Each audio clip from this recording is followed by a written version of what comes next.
Olá a todos, boa noite. Sejam todos bem-vindos à nossa primeira live do Grupo Lepel Pará. Estamos aguardando as pessoas entrando. Desde já agradecemos ao professor Robson e ao professor Alberto pela participação na nossa primeira live. Esperamos que todos estejam bem nesse processo que está sendo bem complicado para todos nós. Aguardando as pessoas entrando, desde já agradecemos.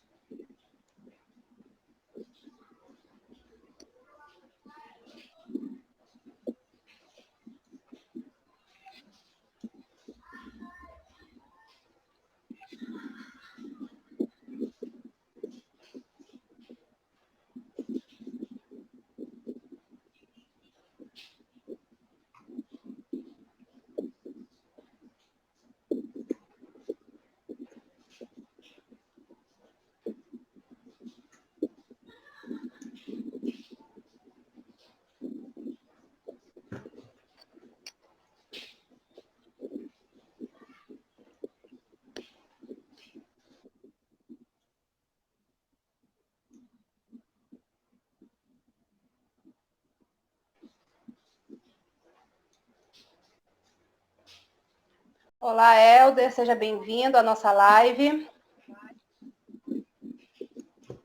Aluno da SMAC, está aqui conosco presente.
Então, vamos lá iniciar. Tudo bem, professores? Professor Robson, professor Alberto? Tudo bem. Tudo bem. Então, vamos lá. Então, mais uma vez, boa noite. Sejam todos bem-vindos à primeira live do Grupo de Pesquisa Lepel. Nosso grupo é a linha de estudo e pesquisa em educação física, esporte e lazer. Esse grupo, ele tem a sua sede hoje na Universidade Federal da Bahia e está também distribuído em várias universidades pelo Brasil. Aqui no Pará, ele se encontra em 3 universidades, sendo elas o FPA Campus Castanhal, o FPA Campus Belém e na Universidade do Estado do Pará, o UEPA. O intuito de fazer essa live, inicialmente, era para fazermos um pouco de formação do nosso grupo e decidimos que ela seria aberta para o público. Nesse processo todo agora, nós percebemos que o conhecimento ele precisa ser cada vez mais levado aos 4 cantos e, como não, né, utilizando cada vez mais as mídias sociais.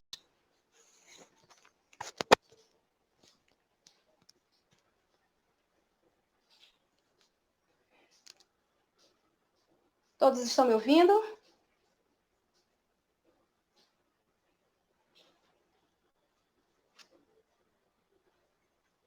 Bom, então, gente, a live ela trouxe, né, como tema as implicações do ensino remoto perante a educação física. Então, o objetivo vai ser exatamente esse, discutir como é que esse ensino remoto que tem sido colocado no meio dessa política social, que é a educação, como é que ele tem afetado ou não, né, as relações do trabalhador como professor, das relações com o alunado, do conteúdo aplicado, como é que esse direito ao estudo, como esse direito à educação, ele também está sendo colocado nesse momento que nós estamos vivendo, né? E nós temos a participação hoje para fazer esse debate de duas pessoas excelentes, né? Temos aqui o professor Robson Bastos, que também é um professor de educação física, tanto da rede pública quanto da rede particular, pesquisador da Lepel. E também temos o professor Alberto, que também é professor de educação física e coordenador do Sintep. Então, a nossa dinâmica dessa noite funcionará da seguinte forma. Cada convidado terá 15 minutos para explanar sobre o tema dessa live, né? E você pode ir deixando aí nos comentários as suas perguntas, as suas colaborações, que no final de cada fala, né, nós vamos estar recolhendo dos comentários e depois nós vamos estar vamos abrir, né, para essa parte dos debates. Nós vamos estar repassando as perguntas para cada um dos nossos convidados, tá bom? E nós vamos prosseguindo de acordo com o que vocês tiverem de dúvida, né? Esse é um espaço justamente para isso, para que vocês possam vir debater, para que vocês possam vir tirar suas dúvidas, porque apesar de vivermos num tempo onde a informação ela é rápida, ela também pode se tornar uma informação falsa. Então, quando saber o que é verdade ou não, isso a gente faz quando a gente se pergunta, né? Então, é importante perguntar, deixe seu comentário aqui, deixe sua pergunta aqui, as dúvidas que vocês tiverem, nós vamos fazer de tudo para estar respondendo as questões de vocês. Tá? Então, para iniciar a nossa live e iniciar os nossos debates, eu vou ler um texto para vocês que tem como título O que você descobriu? Então, vamos lá. Descobri que o vírus que não se propagava no calor, mais de 1.800 paraenses já levou. Descobri que o home office fez o sentido de lar sumir e que não importa se eu produzo e edito durante 12 horas, o valor do meu trabalho só vai ser o dos 20 minutos postados. Descobri o óbvio. Ensino superior é para os classicistas e elitistas. O Enem não corrige injustiça social. Descobri que o pau que dá em Chico não dá em Francisco. Policial só bate em estudante e professor. Em manifestação de empresário, a polícia trata com amor. Descobri que não era só uma gripezinha. Mais de 19 mil pessoas não estão mais com suas famílias. Descobri que o Bolsonaro é o dono da bola. Se a brincadeira não é como ele quer, você está fora. Descobri que tem gente colocando a máscara no olho para não ver o desastre político que ele ajudou a eleger. Descobri que os empresários usaram o Hospital de Castanhal como desculpa para manifestar contra o isolamento social. Descobri que tem professor de educação física querendo as academias, mas sabemos que não é pela saúde, e sim para salvar a economia. Descobri que nesses 65 dias de isolamento, a importância de um abraço e a diferença do essencial e do supérfluo. Descobri que o professor é mal pago e que dá trabalho ensinar uma criança. Descobri que, infelizmente, foi de uma forma trágica que descobrimos que devemos sempre defender o público e sempre estar cobrando do Estado. Então, nunca esqueça de defender o SUS. Ele é uma política de excelência. Descobri que ainda existe esperança e devemos fazer de tudo para não perdê-la. E você? O que você descobriu? Então, nessa nossa primeira noite, nós vamos estar chamando o professor Robson Bastos, né, que ele vai estar dando início a esse debate. Então, professor, é com você. Obrigado, Tamires. Obrigado. Boa noite a todos, boa noite a todas. Quero inicialmente saudar a poesia, né, a leveza, né, e o brilhantismo em que a nossa colega Tamires está iniciando a coordenação dessa primeira experiência, né, enquanto live, primeira experiência de fazer um debate, né, pelas redes sociais. Esperamos que a gente possa dar conta daquilo que estamos nos propondo. Né. Quero também fazer uma saudação aos meus amigos, colegas de trabalho, professores, professora da rede pública, professora da rede privada, professores que necessariamente não são de educação física, que podem estar por aqui, né, passeando e olhando a nossa contribuição de professores de educação física. Fazer uma saudação aos colegas da LEPEL, né, que é muito satisfação estar contribuindo, né, dialogando e construindo, né, propostas de intervenções como essa, né, que possam contribuir para a educação física paraense.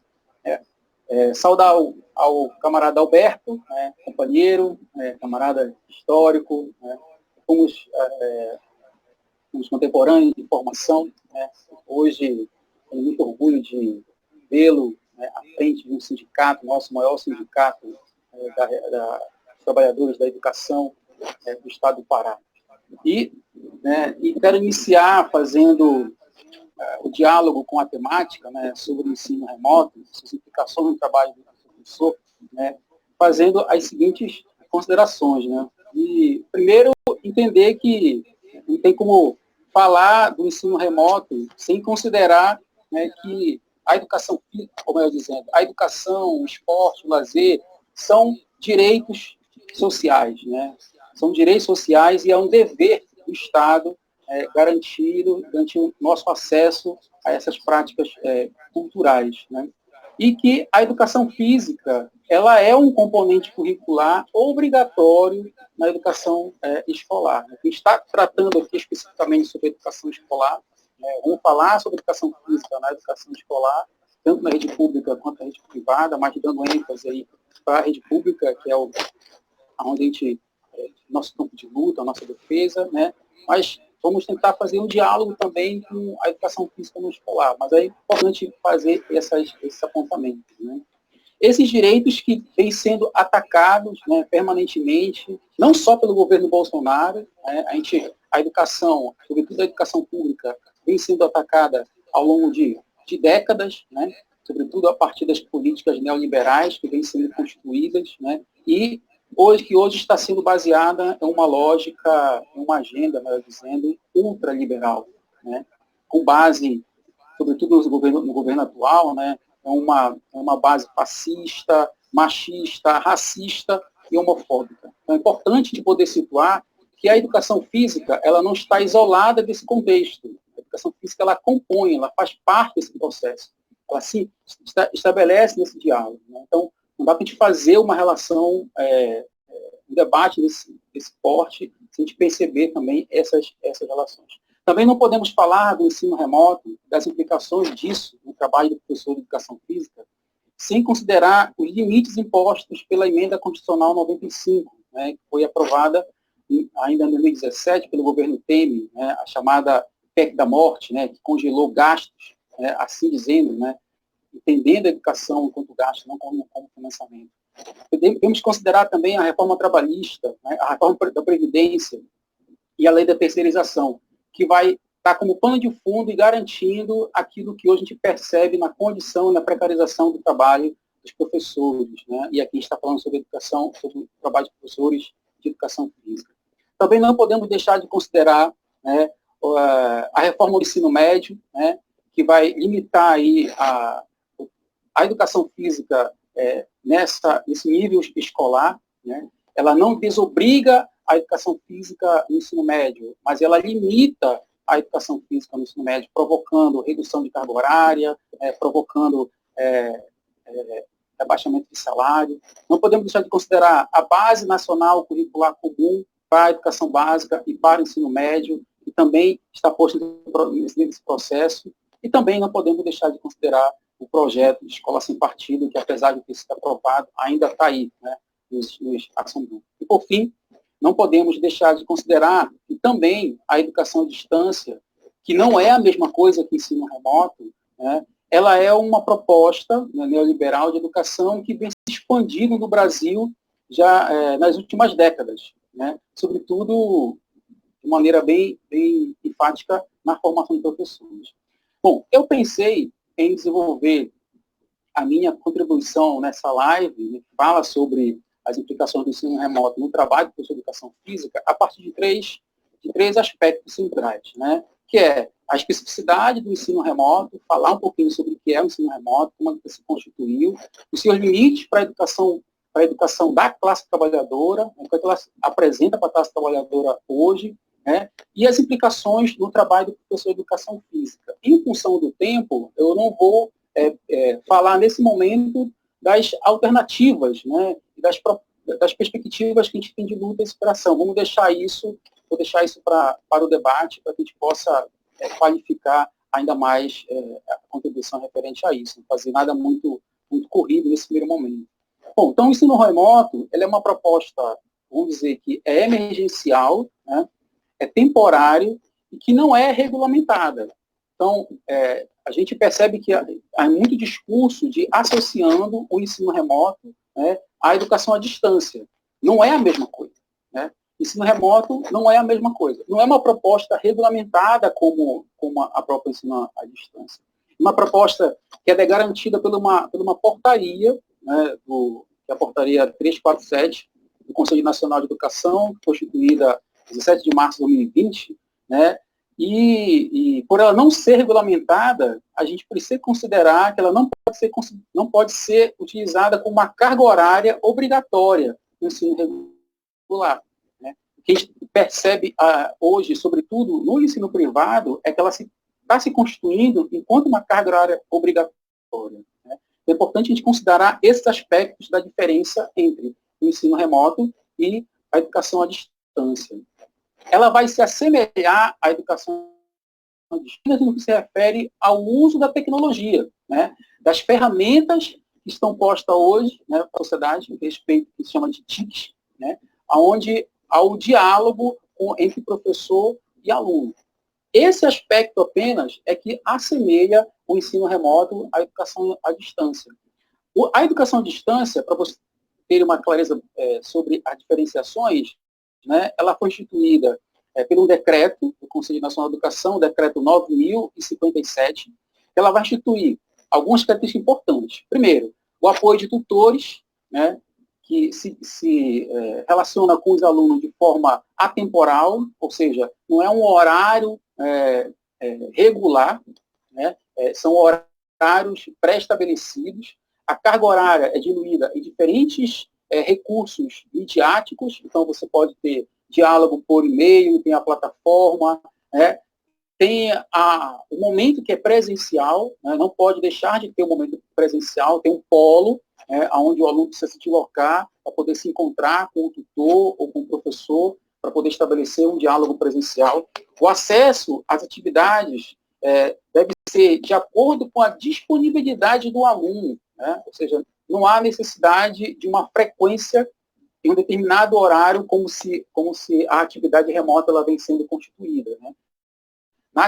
No ensino remoto, há uma tentativa de aproximar a educação à distância com a educação regular. Então, as aulas acontecem nos horários que as aulas vinham acontecendo normalmente.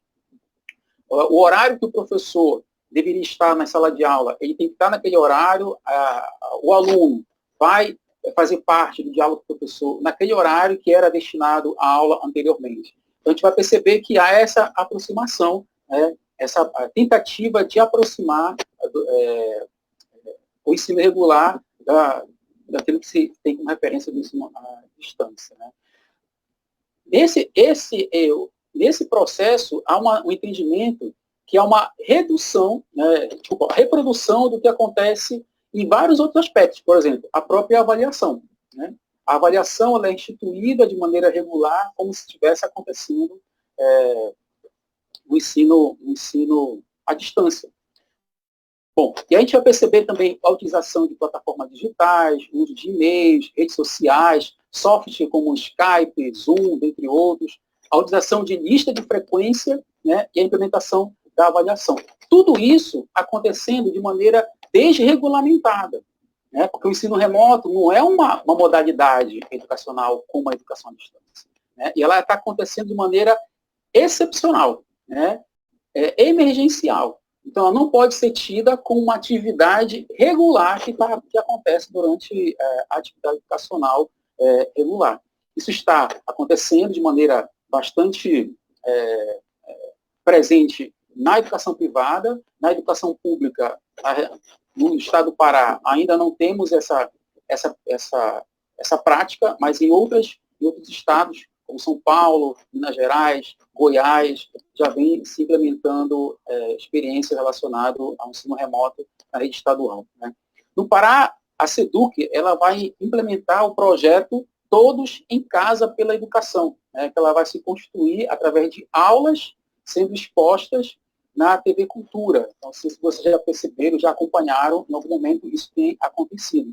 Também tem utilizado a plataforma de rede Escola Digital, com parcerias com diversas empresas, e a relação público-privada ela vai se estabelecer de maneira muito escusa, né, porque a gente não sabe muito bem, a gente está percebendo que o Pará hoje está sendo questionado frente ao Ministério Público por conta desses recursos que estão sendo utilizados de maneira emergencial, porque quando se constitui estado de emergência, o governador pode estabelecer parcerias, contratar empresas sem licença, né, sem licitação, e isso acaba se instituindo uma porta aberta para corrupção, né, sobretudo quando a gente fala de relação público-privada.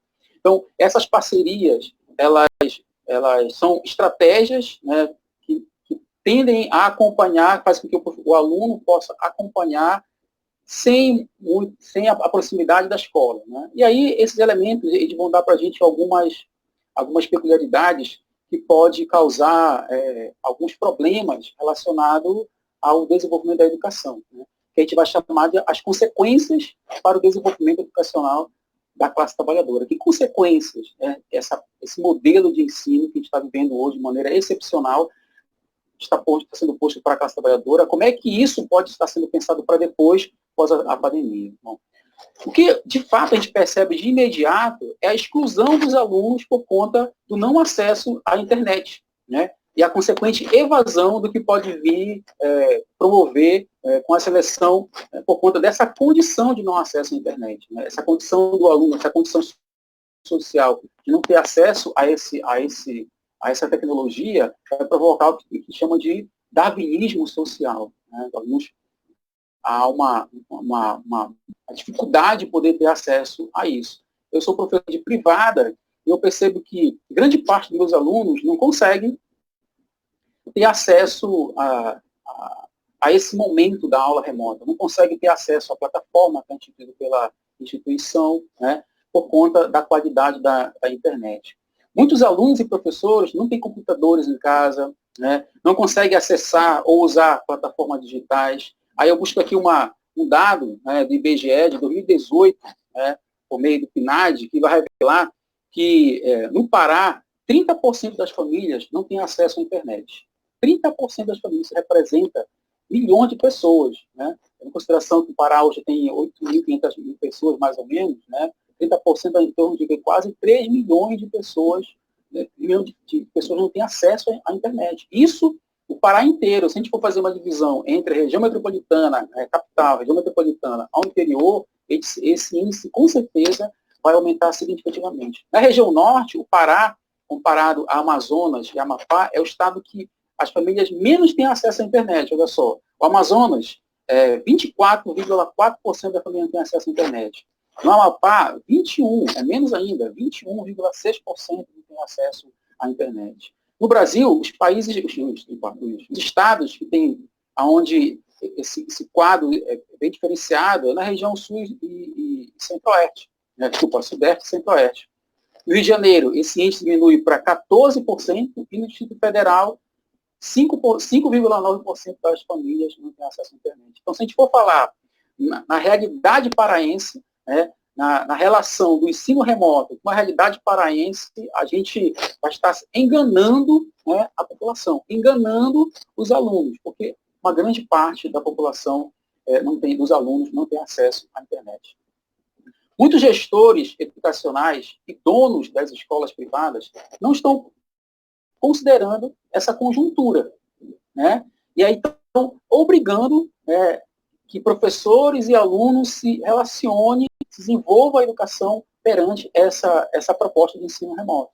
Não se considera, por exemplo, que os alunos, professores e famílias estão adoecendo, né, ou morrendo por conta do Covid-19.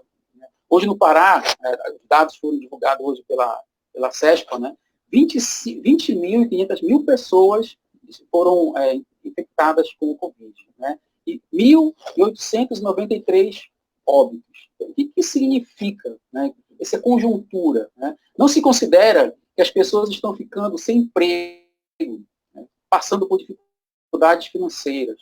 Segundo o próprio governo do Estado, hoje, entre março e a primeira quinzena de abril, 800 mil pessoas solicitaram o seguro-desemprego. Então, a gente está falando aqui só de trabalhadores com carteira.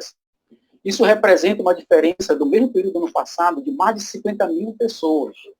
Né? Não estamos considerando aqui os trabalhadores ditos empreendedores, né? Como eu ia dizendo, trabalhadores informais, né? Trabalhadores autônomos.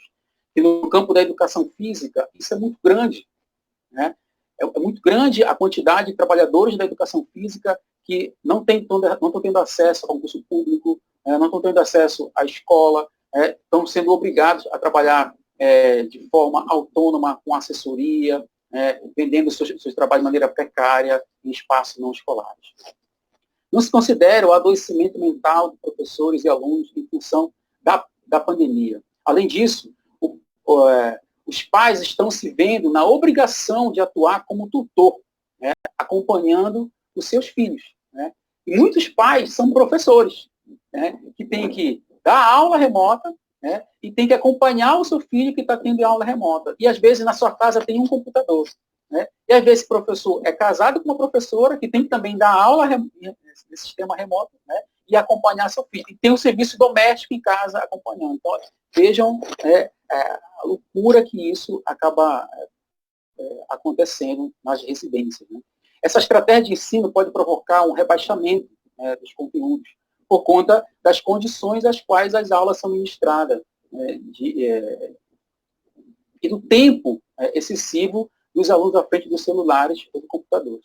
E aí vem um dado importante, né, porque a própria Sociedade Brasileira de Pediatria, ela indica que crianças, né, e jovens, elas só têm um aproveitamento educacional na frente da tela de um celular ou de um computador de um tempo no máximo de 2 horas. Isso é a Sociedade Brasileira de Pediatria que vem fazer essa observação. E se a escola ou a instituição do ensino estabelece que há necessidade de reprodução ou de acompanhamento das 4 horas aula, né, fica extremamente prejudicado essa relação com o conteúdo. O professor não consegue estabelecer um aprofundamento desse conhecimento por conta dessas condições a qual ele está sendo posto para poder desenvolver a sua aula. No Brasil, não há uma política que garanta a universalização do acesso à internet e aos equipamentos tecnológicos. Então, as pessoas não têm esse acesso. Não há uma política que dê esse direito que possa dar à população, sobretudo na nossa região, que é 30% das famílias paraenses, ter o acesso a um sinal de internet e poder acompanhar as aulas. Com isso, professores e alunado têm que gastar com pacotes de internet, né, de qualidade, tem que comprar aparelho, tem que comprar computador para minimamente acompanhar essa aula. Diante desse contexto, é impossível, né, considerar que o ensino remoto possa ser estabelecido como uma carga horária obrigatória. Né? É inconcebível a gente ter como isso como referência.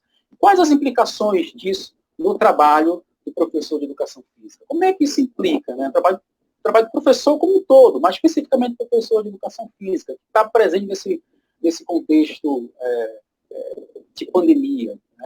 Primeiro, devemos partir do pressuposto que a educação física escolar é um componente curricular obrigatório, como eu falei no início. Né? Então, ela é um conhecimento necessário e obrigatório no processo de ensino e aprendizagem do aluno. Então, não pode estar de fora.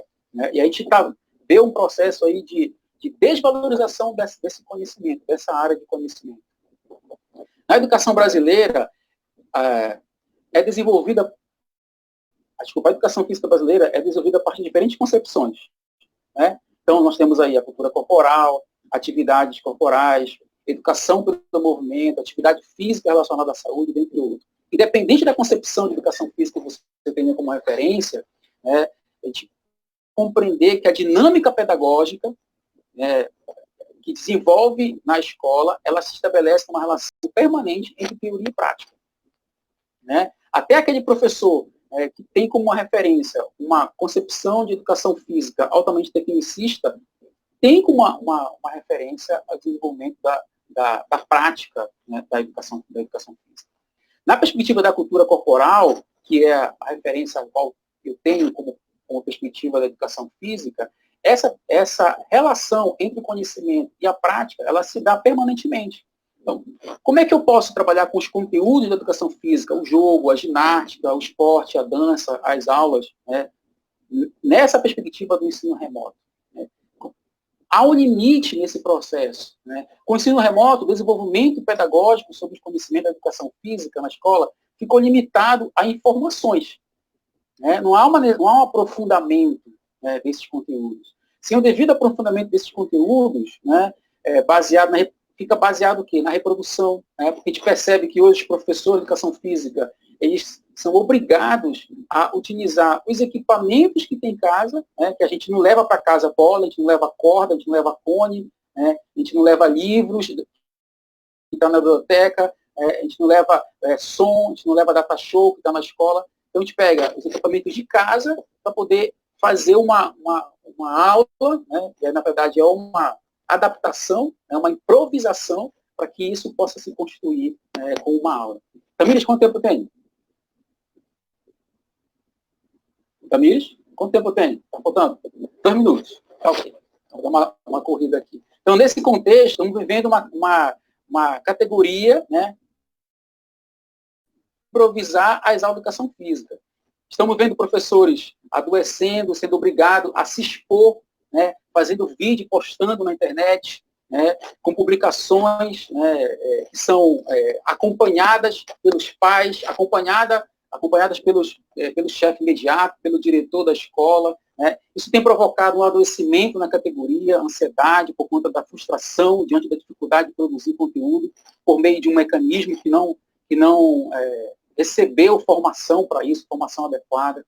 Muitos estão sofrendo com assédio moral e se sentindo obrigados a trabalhar de forma improvisada, sem a mínima condição de trabalho, né? Porque tem que usar o que dispõe em casa para poder fazer isso, se não ser criativo, né, para poder desenvolver esse trabalho, acaba sendo exposto a assédio moral. Essa precarização do trabalho docente encontra eco justamente na reforma trabalhista, encontra eco das medidas ultraliberais que são desenvolvidas e que fragilizam ainda mais o trabalho docente. E para fechar, né, esse minutinho que me resta, é importante a gente poder considerar, né, que a prioridade hoje deve ser o quê? O desenvolvimento de políticas públicas voltadas a salvar vidas, né, a combater o avanço do coronavírus. Então, isso é um elemento importante para esse momento. E que a educação, ela precisa ser, nesse momento, não negada, mas ela não pode ser instituída da maneira como ela está. Ela tem que ser informativa apenas. Né? Mas eu vou deixar para aprofundar mais esse debate, enquanto proposições para o momento das reflexões, após a fala do Beto e as contribuições que a gente está passando no debate. Obrigado. Obrigado, Tamires. Muito obrigada, professor Robson, né, que fala maravilhosa que tivemos aqui, né, e parafraseando Renato Russo, se vem a questão, né, que país é esse? Então, nós estamos muito boa, né, estamos anotando as perguntas, continuem comentando, continuem interagindo, podem bater papo entre vocês lá nos comentários também, que está sendo muito bacana. Quero deixar algumas saudações aqui antes de passar para o professor Alberto. Quero saudar os alunos da SMAC, né, que estão conosco aqui. Os alunos também da UFPA Castanhal, também, que estão presentes conosco. Alguns professores também, né, entre eles Daniela Santos, doutora Lilia Salles, lá da UFPA Castanhal. Saudades. Tá? Professora Natália Evangelista. Augusto Pedro, que é professor em Santarém, também está conosco nessa live. André Castilho, também, nosso integrante na UAPEL, diretamente de Juiz de Fora. Professora Érica Ferreira, nosso querido professor Rafael Loureiro, lá da SEDUC do Amazonas. Muito obrigada pela sua participação aqui conosco. Adnelson, Gilson. E continua interagindo, gente, professora Josilene Mota, né? Os nossos queridos camaradas da LEPEL estão aqui todos conosco. Muito obrigada. Então, professor Alberto, agora a bola é sua. Boa tarde, boa noite já, né, para todas e todos. Eu queria agradecer ao convite feito pelo LEPEL, através do companheiro Robson Bastos, agradecer a Tamires aí que está mediando o debate, agradecer a todas que estão aqui acompanhando, e muito importante, então, um aprendizado muito grande. Então, toda vez que a gente participa de um debate como esse, a gente, logicamente, ajuda na contribuição que a gente pode dar e aprende muito, né? Então, o Robson trouxe muitos elementos importantes para o debate. Já vi alguns comentários aqui também. Quero mandar um abraço para minhas companheiras aqui da Educação Física. São várias aqui. Eu já vi a Lília, vi a Zaira, todas as professoras aí hoje, professora Josilene, um grande abraço, com muito afeto. Ela sabe que a gente está aqui na torcida por ela também. Perdeu uma mãezinha há pouco tempo, uma grande companheira nossa aqui também, tá? Eu quero estender essa solidariedade a todas e todos os companheiros que estão passando por algum tipo de adversidade nesse momento em relação a essa pandemia. Nós sabemos que essa pandemia não é democrática, ela não atinge da mesma forma todas as pessoas e ela cria uma situação muito mais dramática, agora mais do que nunca, para a periferia e para o interior do estado do Pará. Esse estado gigantesco, a gente traz um pouco da experiência de quem consegue aí, com muito esforço, acompanhar muitas regiões desse estado e sabe que a dinâmica da política pública, que muitas vezes que nós temos como insuficiente na região metropolitana, nos grandes centros, essa palavra e esse entendimento que é a política pública muitas vezes é muito diferente na realidade paraense, ribeirinha e de vários locais que a gente visita e vai fazer a luta pela educação pública de qualidade. Então, foi me dada essa proposição de falar um pouco sobre mais geral, sobre educação física também, mas acho que o Robson deu uma aprofundada boa nos conteúdos. Quero começar pela experiência como pai também, de quem está vivendo isolamento e o desafio que é ter que estar orientando, inclusive nas atividades de educação física, né, para o seu filho.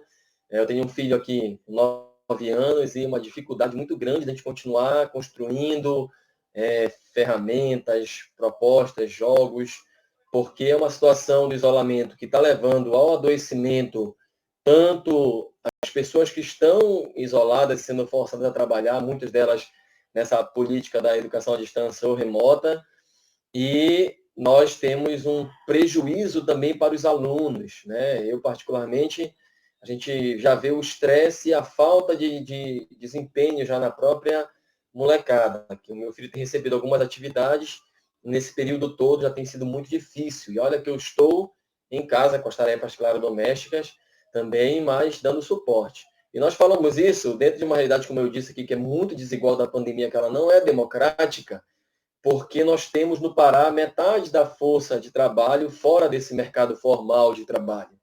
Mais da metade, inclusive. O Robson colocou agora um dado também sobre o número de acessos ao seguro-desemprego, ou seja, muito mais pessoas na informalidade, no subemprego, as inempregáveis, como dizia Ricardo Antunes, que o Pará tem uma realidade muito forte, além do trabalho escravo ainda que nós já vivenciamos. Então, essa situação, ela coloca um desafio grandioso para a população do norte do Brasil como um todo e para o nosso estado também.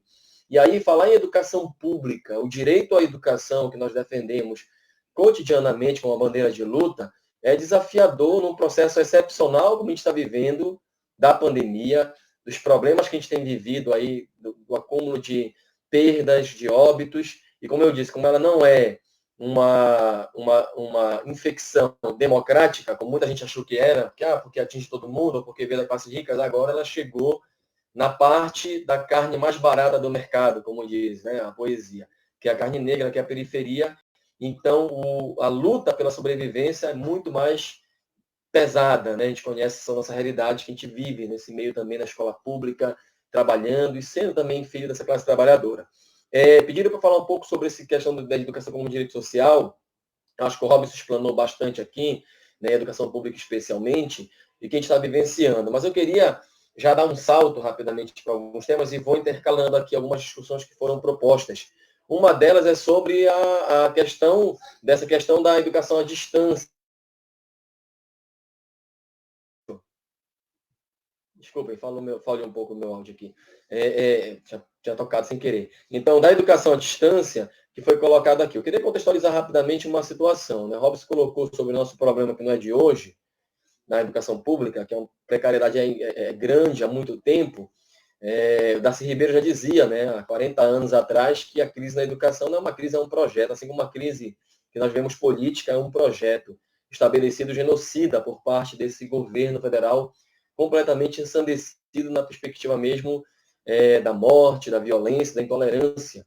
Nós temos feito esse enfrentamento também. E dentro desse contexto que veio se acumulando, nós tivemos alguns momentos importantes de debate sobre como a gente chegou até aqui.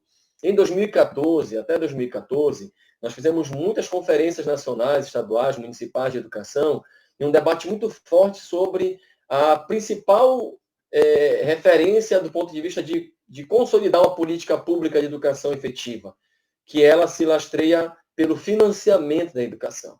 E aí, se você pegar o Plano Nacional de Educação de 2014, que não é o plano dos nossos sonhos, é um plano cheio de problemas, mas é um plano muito importante ser consolidado na década que se propunha até 2024, que está completamente atrasado nas suas metas. Mas a 20ª meta do Plano de Educação Nacional previa 10% de investimento do PIB para a educação pública. E o lobby do setor privado nacional, de maneira muito forte, alimentado, como foi alimentado ao longo do tempo, fez com que derrubasse a palavra pública dos 10% do PIB. Por quê? Porque esse setor continuava e continua barganhando e lutando para abocanhar fatias cada vez mais promissoras dos recursos públicos que são destinados, né, à população. Então, também isso não é democrático, nesse aspecto que está colocado. É um lobby muito forte. Se a gente pegar hoje o Conselho Nacional de Educação, que fez uma regulamentação em relação, inclusive, EAD, em relação ao calendário e essa orientação à pandemia, ele aponta de maneira muito clara como é que o lobby do movimento Todos pela Educação, por exemplo, que tem Itaú, Unibanco e outras grandes conglomerados de empresas que participam lá, como esse lobby tem sido feito de maneira muito forte para garantir e forçar, inclusive, esse processo de manutenção dessa lógica de educação remota, distância. Tem diferença, claro, na plataforma, mas na essência da política, que a gente vai falar sobre os limites, né, para os limites que nós vivenciamos no Pará, ela não tem diferença nesse aspecto. A gente vai explicar o porquê daqui a pouquinho.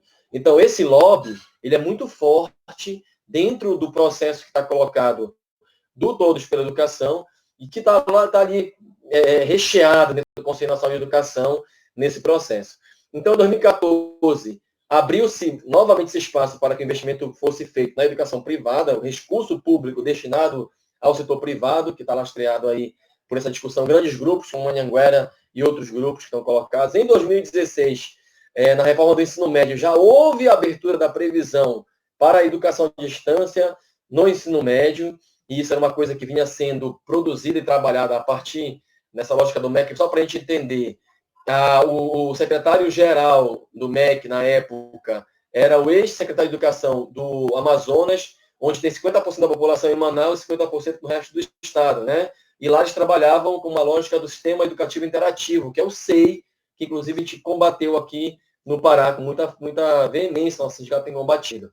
Então, esse lobby também foi colocado e foi aprovado, uma reforma do ensino médio que tem uma série de outros elementos prejudiciais à educação pública, não cabe aqui agora aprofundar, mas com a perspectiva da educação à distância, que foi colocado lá.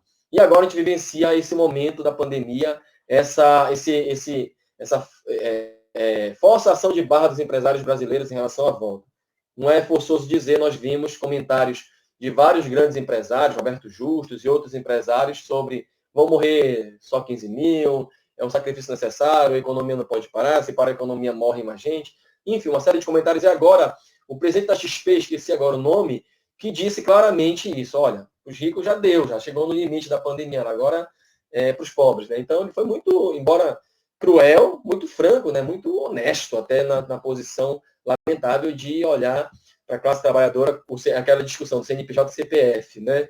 Então, o CPF sai para trabalhar e morre, o CNPJ contrata outro CPF e vai precarizando a relação de trabalho e assim continua. Portanto, nesse cenário, nós estamos combatendo no Pará também esse processo de implementação do que se tentou ser educação aqui remota, como eu falei, à distância, porque a gente fez essa inter-relação toda. Porque na prática, Robson levantou um dado aqui muito importante do IBGE de 2017, embora tenha aumentado um pouquinho, nós temos no Pará, no campo, na região do campo do Pará, 80%, 85% da população não tem acesso, ou não tem acesso de qualidade, com estabilidade ao sinal de internet, muito menos nem de TV, às vezes. A TV Cultura começou a veicular alguns programas de algumas aulas, como uma espécie de reforço, revisão, ela alcança menos de 100 municípios no Pará, e era 1 hora de aula para ensino fundamental e 1 hora de aula para o ensino médio. Né? Enquanto nós temos aí 5 horas e meia de aula por dia, em média, para o ensino médio, quando está normalizado o processo. Então, na verdade, a gente sabe que isso é um engodo muito grande. Nós combatemos isso. O Conselho Estadual de Educação aprovou uma resolução também cedendo à lógica da educação privada. Eu quero chamar a atenção aqui que a representante pela Prefeitura de Belém, pelo Estado, no Conselho Estadual de Educação, é a Beatriz Padovani, que é a presidente do Sindicato das Instituições Particulares de Ensino, embora seja representante aqui da Escola Bosque, fala em nome das instituições particulares, e a presidente hoje do próprio Conselho, embora seja uma pessoa avançada de diálogo e que tem um respeito efetivo pela democracia, mas ela também é hoje a reitora da UNAMA, né, a professora Betânia Fidalgo. Então, há uma pressão muito forte do setor privado, né, desse lobby também que está colocado para que as aulas retornem, assim como começa sendo pressionado. Tivemos uma reunião ontem sobre isso também. E nós combatemos esse processo porque nós dissemos, além do não acesso à internet, há uma série de outros fatores que a gente tem que considerar e nós cobramos do governo isso. Né? O sinal da TV não chega a todos os municípios. O sinal da internet, muito menos. Qual é a conexão possível, o insumo para o trabalhador e a educação que vai apresentar esse conteúdo? Qual é a formação da plataforma e a construção desses processos para poder a interação tecnológica? Não existem, não é do dia para a noite que se faz uma formação nesse sentido também. Qual é a disponibilidade de recursos físicos que os alunos teriam para esse acesso? Tem vários relatos que nós tivemos de pessoas que tiveram. A minha companheira atual é professora da educação infantil, que é um absurdo que o Conselho Nacional de Educação tenha aprovado, inclusive para a educação infantil, o ensino à distância. Mas tem situações em nossos alunos, de o pai ou a mãe, às vezes só é a mãe, né, a maioria das vezes, inclusive, que sai para fazer as atividades, como eu falei, que não são formais, no comércio, trabalha na feira, trabalha como ambulante muitas vezes, e isso tem um aparelho, muitas vezes, de celular em casa para 3 filhos. Quando ela chega, vai ter que fazer a divisão daquilo. Né? Falando ainda que aquela conexão que ela tem em dados móveis não dá a condição de ficar acompanhando por muito tempo aulas. Tem um estudo que eu não consegui a tempo, que eu tive hoje várias atividades, mas a gente vai tentar baixar e encaminhar para o Robson e disponibiliza, se eu não me engano, na Universidade de Portugal, mostrando que, na verdade, os alunos se concentram por cerca de 6 minutos apenas no processo das aulas à distância. Então, enfim, os alunos que estão vivenciando. O resto é muito assim, muito automático que acompanha. Então, São vários desafios colocados, nós denunciamos essa prática do que é esse processo da educação e qual é esse lobby colocado no setor privado para abocanhar mais recursos ainda dos tão poucos recursos e dos recursos já cortados, né, atacados pelo governo federal em relação à educação pública. Repito, a crise da educação não é uma crise, parafraseando lá o Daci, é um projeto e está demonstrado aqui. Agora, acontece que a pandemia também trouxe elementos contraditórios e a dialética é muito importante nesse processo para a gente poder debater, né? Porque nesse momento em que se vivenciam as experiências de forçação de barra para que tenha educação à distância, há muitos relatos já, inclusive muitas matérias jornalísticas, sobre a resistência já dos pais e a limitação e a cobrança e a denúncia dos pais sobre a dificuldade e o prejuízo que tem sido esse processo. Então, a gente tem que também trabalhar com um contraditório, né, a forçação do discurso oficial, mas o contraditório que está acontecendo. Então, nós temos visto isso e temos combatido também a partir desse tipo de posicionamentos que tem sido muito grandes em todos os locais, porque não, como nós falamos, não é simples você se tornar um tutor e muito menos dar continuidade no acompanhamento. Mesmo nós que somos professores, temos sentido na pele essa dificuldade de dar esse acompanhamento para essa discussão de educação à distância. Então, no final das contas, a educação à distância para a educação básica, nós fomos completamente contrários do ponto de vista que seja no papel substitutivo do professor. E olha, nós não estamos negando a tecnologia, nossos documentos todos falam na necessidade da potencialização, do acesso, da democratização, da alfabetização digital para nossos alunos, para que não sejam excluídos digitalmente também nesse mundo cada vez mais tecnológico, mas nós não podemos pensar na perspectiva de que essa atribuição seja substitutiva, que a educação venha no sentido, né, tanto não presencial, como posso chamar remoto, como falei, mesmo a educação à distância, mesmo na plataforma da educação à distância, substitutiva em relação na educação básica do papel do professor com a interação com o seu aluno, e não no improviso, como tem sido feito, e não nessa precarização ainda maior, e não nessa desvalorização, desconstrução do papel dos trabalhadores de educação, especialmente no magistério, nesse caso, que está colocado. Então, tecnologia é importante, nós defendemos, mas uma tecnologia que seja supletiva, que dê suporte à docência e que garanta que nós possamos alfabetizar e democratizar o acesso a esse conhecimento também digital, que é fundamental para os nossos estudantes que estão muito longe do estado do Pará e no Brasil todo de acessar. Eu queria ir fechando, não sei qual é o tempo direitinho aqui, mas eu acho que já está chegando perto dos minutos que me dispuseram, no relógio grande, de ponteiro grande, está chegando aí no final já. Mas o nosso sindicato tem esse papel do ponto de vista da defesa da educação pública. Nós temos no nosso estatuto, inclusive, nós temos um tripé do sindicato, que é um sindicato classista, autônomo e democrático. Portanto, esse tripé é fundamental para que hoje o Sintep seja o maior sindicato da região norte do país e seja um dos sindicatos que, embora vários problemas, porque a gente vivencia uma situação de muitos ataques e também de muitos problemas mesmo do dia a dia, da luta, mas o sindicato continua de pé nesse estado, se fortalecendo a categoria, lutando pelo direito à educação pública. Por isso, não é corporativo apenas para defender o direito do salário do trabalho da educação, que é fundamental, mas vai para além, para a defesa de uma escola laica, uma escola democrática, e esse é um debate que a gente sempre tem feito e produzido e buscado alcançar. Então, classista, portanto, o sindicato, é fundamental que nós reafirmemos o papel de classe nesse momento, como essa pandemia não é democrática e ela tem um prejuízo e uma destruição muito mais forte na classe trabalhadora do que na classe burguesa desse país. O outro aspecto é que nós somos, como eu falei, democráticos e autônomos. Então, isso é um tripé do sindicato que está fortalecido e é um papel do sindicato continuar nesse enfrentamento e fortalecendo, debatendo com outros atores. É aqui muito importante esse debate que foi levantado por todo mundo aqui. E a nossa proposição que foi colocada, inclusive tem uma assembleia hoje muito representativa, o Robson participou, acho que a companheira Zaira também participou da assembleia. Nós temos uma posição muito firme em relação à possibilidade de retorno de aulas. Primeiro que tem um indicativo, não existe uma vacina ainda, né? O ideal seria uma vacina, claro, para esse processo de pandemia, para que nós pudéssemos ter segurança plena. Mas nós já afirmamos que trabalhadores que estão do grupo de risco, que se espere a estabilização dessa curva de fato, que se avalie melhor essas condições do que é o Covid hoje no Pará. O Robson levantou alguns dados, mas os dados científicos dizem o seguinte, que em média são 14 a 15 vezes mais os casos. Temos um problema sério de subnotificação no Brasil e no Pará. Então, Se hoje o Pará chega a 20 mil casos e quase 30 mil casos, quase 2 mil mortes, praticamente, nós poderíamos dizer que essas mortes chegariam a quase 30 mil e esses casos chegariam a quase 500 mil.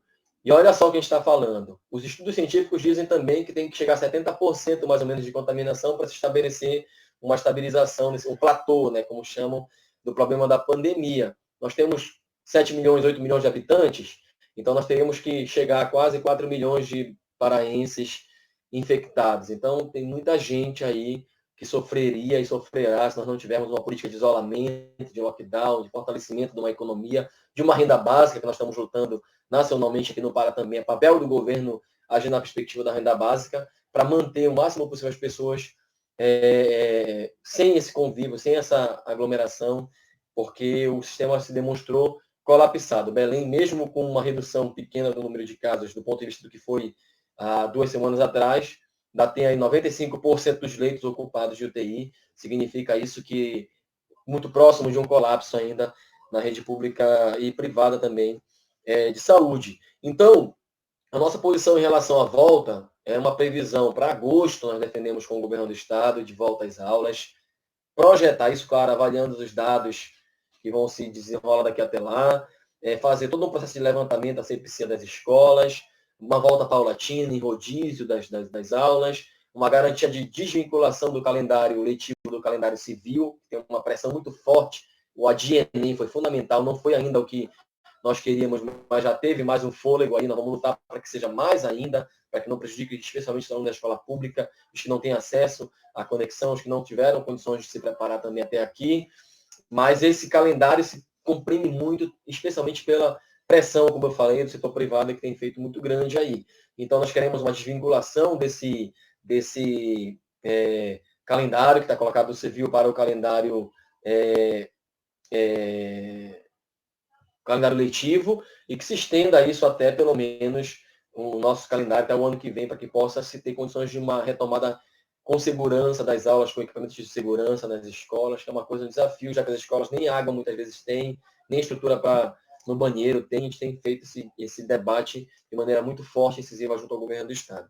Tem muitos temas, eu acho que a gente poderia abordar, não sei se no debate dá para abordar, porque tem muitas coisas que eu acho que se a gente for se deixarem falar e for aprofundando, a gente vai embora, né? E eu preciso também ouvir um pouco do debate, mas eu queria terminar, como foi colocado aqui no início para a gente essa discussão com uma poesia, eu quero terminar com uma frase do ano que vem, centenário do Paulo Freire, que ele diz o seguinte, que eu acho que é o papel nosso de se reconhecer como sujeito histórico, né, nesse momento de enfrentamento que a gente está vivendo.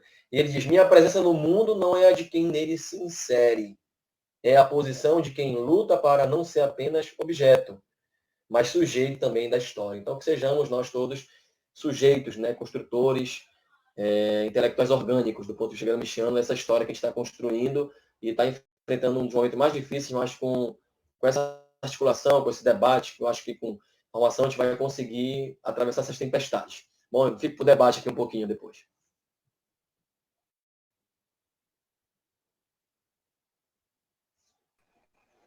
Muito obrigada, professor Alberto, que explanação maravilhosa, né? E olha, temos muitas perguntas, tá? A gente condicionou algumas perguntas aqui, algumas que se pareciam, tá? E desde já a gente já pede desculpa caso a sua pergunta não tenha sido contemplada, porque realmente tem muita pergunta. Queria novamente saudar, né, os alunos da SMARC, que estão em peso na nossa live hoje, né? Obrigada pela participação de vocês. Pediram especialmente para me mandar um enorme beijo para a professora doutora Lilian Salles, né, que está bombando nos comentários aí. Tá? Então, vamos lá, né, para as nossas perguntas. E desde já eu agradeço a todos que continuam com a gente. Isso tem sido muito importante. Estou acompanhando alguns comentários por aqui, assim, está bem acalorado. É bom que eles perguntam, eles respondem e interagem entre si. Tá uma dinâmica muito deliciosa. Então, vamos lá. A pergunta que nós temos aqui, uma da professora Josilene Mota, né? Ela pergunta assim: Se é emergencial, podemos afirmar que é uma improvisação ou seria uma adaptação de se transmitir, ou seria uma adaptação de sem transmitir conhecimento? Aí a professora Zaira vai reforçar, né, que não há regulamentação realmente para o ensino remoto, né, como o professor Robson comentou, o que torna difícil um trato igualitário para as diferentes redes. Né? E a professora Josilene também comenta, né, que acontece esse esvaziamento do conteúdo e a da desvalorização do magistério pela negação da presença do professor em sala de aula, né?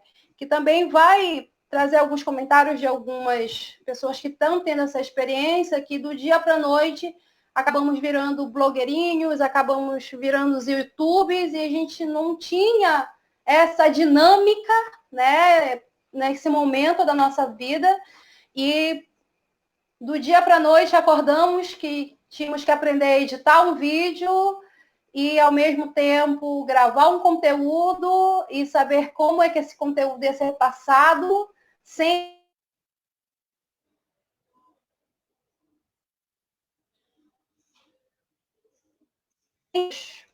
sobre isso, né, para vocês, que realmente só fomentou. A professora Lilian Salles pergunta como encaminhar o trabalho pedagógico de uma disciplina que historicamente foi marcada pela prática, nesses tempos de ameaça do trabalho remoto. Ela reforça que há diferenças entre o ensino remoto e o ensino à distância, né, que isso foi muito importante, que o professor Robson trouxe para a gente, né, mesmo com toda a estruturação existente da educação à distância, observa-se muito, né, ainda como fala da professora Lília, observa-se muita evasão dessa modalidade de ensino, né, e há uma formação para ser tutor à distância, né, para o domínio das plataformas, e o que vemos hoje é um arremendo para dar conta de um recurso que nem sempre se tem domínio, né. A professora Linha também pergunta sobre a educação inclusiva, né, além das condições de trabalho dos professores. Fico pensando no alcance das crianças com deficiências e necessidades especiais. Estão totalmente excluídas desse processo de educação remota. O Gil pergunta, se não é legalizado, que valor tem o nosso trabalho nesse momento? A cobrança em cima dos professores para virarem do dia para a noite youtubers é imensa. Daniele Santos também, né, diz que, infelizmente, muitos dos nossos alunos não têm acesso à internet. A de Nelson também faz aqui uma fala, né, que o ministro da Educação falou em uma reunião ministerial que odeia o termo povos indígenas. Tá? Ele também gostaria de ouvi-los sobre as implicações para os povos originários da educação do campo.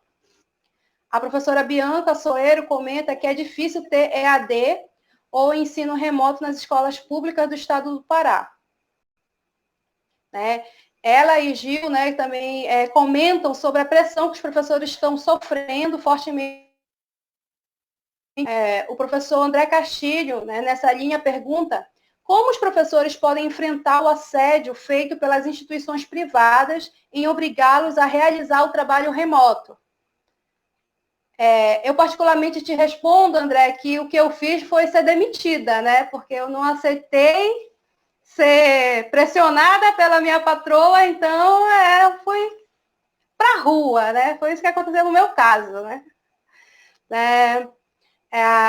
A Eve Leite pergunta aqui, né? As aulas não são elaboradas como devem e acabam passando novamente a ideia, né, do tio da bola online, né? Do cara que só vai lá e faz umas atividades recreativas para as crianças e pronto.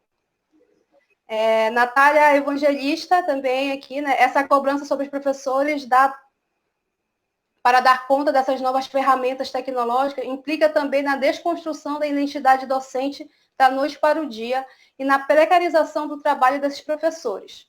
Assistir a aula em formato remoto já é muito difícil, e mais difícil ainda realizar estágios supervisionados em formato remoto. Como é que faz, né, para fazer essa pergunta aí em relação ao estágio supervisionado?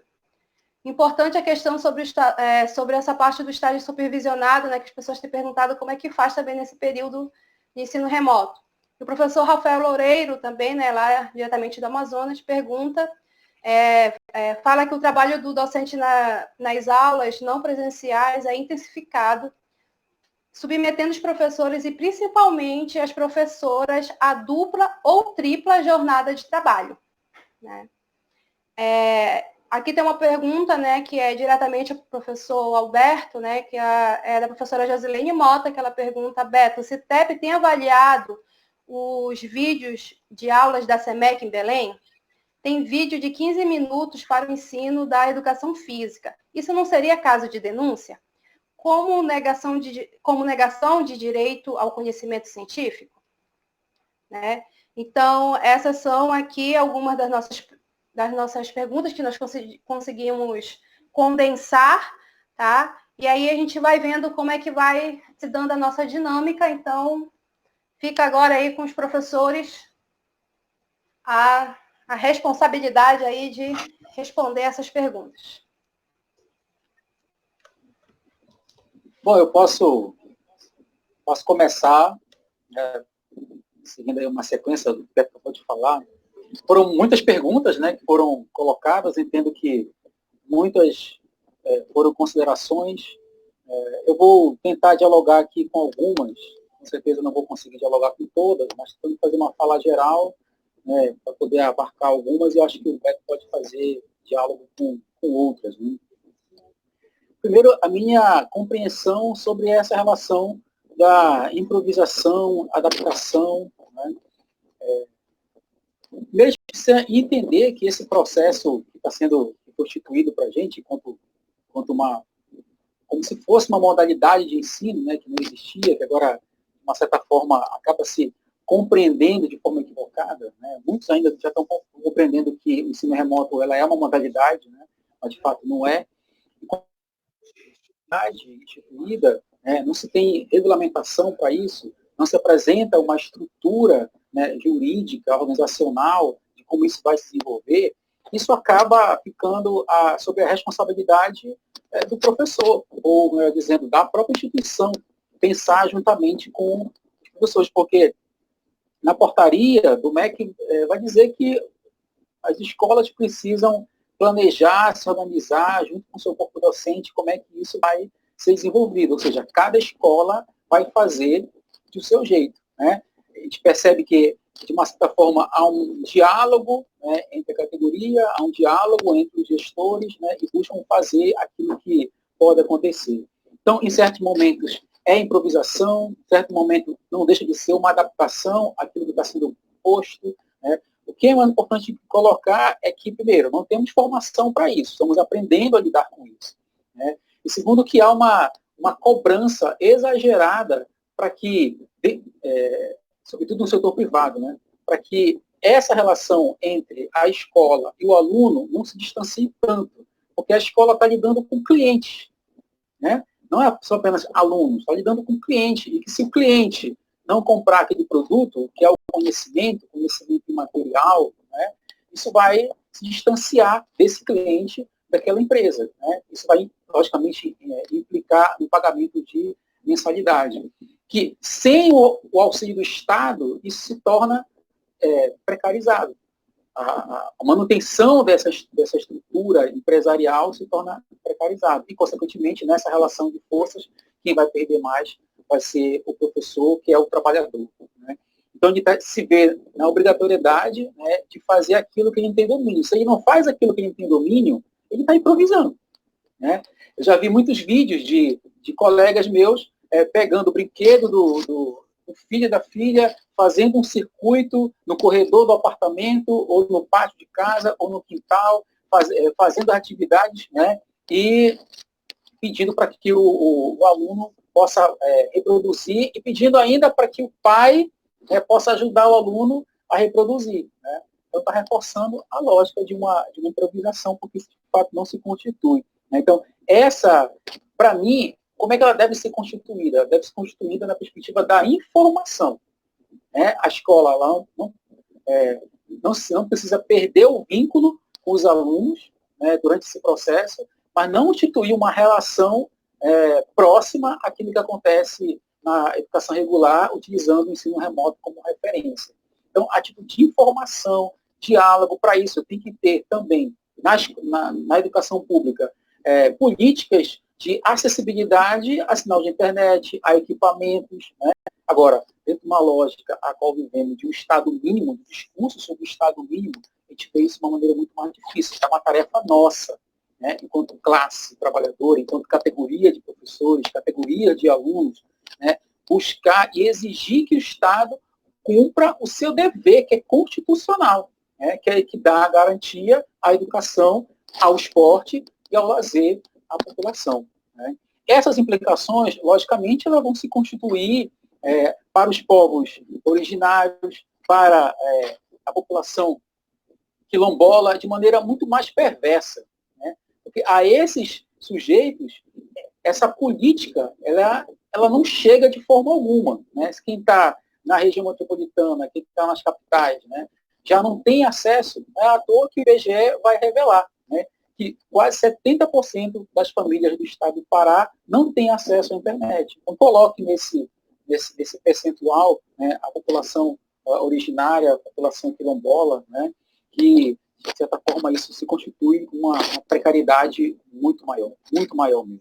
Né? E para fechar aí a minha contribuição para esse primeiro momento, sobre a questão do estágio que a professora Natália, né, vem colocando, né? A professora Natália já fez, inclusive, um diálogo comigo sobre como se constituir, né, essa relação. O MEC apresentou agora recentemente uma normativa, né, uma tentativa de tentar implementar o estágio pelo sistema remoto, né? E pasme, né? Tudo aquilo que se condenava no passado, né, de que não precisa ir a campo, né, precisa acompanhar o professor, precisa ver como é que a dinâmica pedagógica constitui. Agora não, agora tudo está valendo, né? Por conta da necessidade de adaptação, né, de improvisação, tudo está valendo. Então, o estágio pode ser feito agora por lives, né? O aluno pode acompanhar uma live de um professor, porque ele vai se constituir como estágio. Então, está reduzindo ao máximo a especificidade do estágio curricular. Né? Como é que a gente tem que pensar sobre isso, problematizar sobre isso, para entender que é impossível se constituir uma normalidade ou se buscar se aproximar da normalidade do ensino regular em meio a esse caos que a gente está.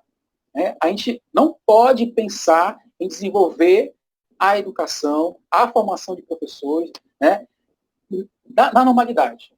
Esse é um momento, é atemporal, é um período, que daqui a pouco isso vai se estar normalizando, de forma gradual, logicamente. Agora a gente tem que pensar como essa forma gradual. Então, de primeiro, a gente tem que pensar o seguinte, o ano letivo, ele, se pensar só para 2020, ele vai ser impossível se encontrar normalidade. A gente tem que pensar no ano letivo já no biênio 2020-2021. E aí sim, pensar em novas estratégias a partir do segundo semestre, quando se vê a possibilidade ou não de retomada gradual do ensino regular.